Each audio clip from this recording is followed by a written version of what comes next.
क्या आप जानते हैं हिंदू धर्म में ज्योतिर्लिंग का क्या महत्व है और वो कैसे बने? नमस्कार, मेरे ब्लॉग में आप सभी का स्वागत है।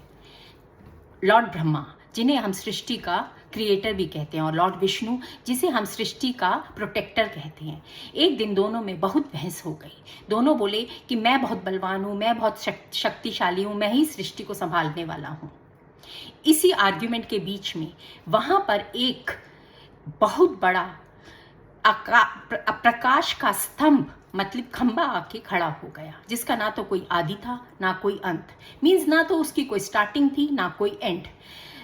तब भगवान ब्रह्मा ने कहा कि मैं हंस बनकर इसका अंत तलाशता हूँ, और भगवान विष्णु ने कहा कि मैं आदि बनकर इसकी शुरुआत तलाशता हूँ, मैं सुअर बनकर इसकी शुरुआत तलाशता हूँ। दोनों सालों साल इसी खोज में लगे रहे।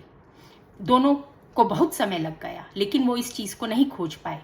तब भगवान विष्णु ने आकर कहा भगवान ब्रह्मा को कि मैं हार गया, मैं नहीं खोज पाया कि इस प्रकाश के खंबे का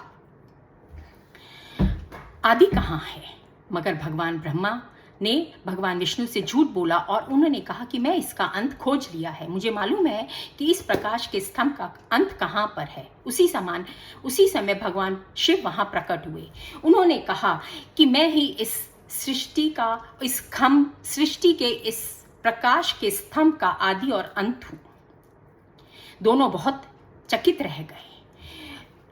इसीलिए कहते हैं कि उस अग्नि के स्तंभ के स्थान पर शिवजी ने अपने लिंग स्वरूप स्थिर होकर वास किया। इसे ही ज्योतिर्लिंग कहते हैं। जी हाँ, ज्योति का मतलब प्रकाश और लिंग का मतलब शिव का निराकार रूप। अगर आप सबको इन ज्योतिर्लिंग का स्थान और इनकी कथा जाननी है तो आप मेरे ब्लॉग में बने रहिए। So moral of the story is truth prevails and lies and ego fades. जी हाँ, अगर हम सत्य का बोलते हैं तो वो हमेशा जीवित रहती है और उसका आदर किया जाता है, लेकिन अगर हम झूठ का सहारा लेते हैं तो उसका समय बहुत सीमित होता है और वो जल्दी ही हार जाती है। इसीलिए हमें हमेशा सत्य का साथ देना चाहिए। ओम नमः शिवाय।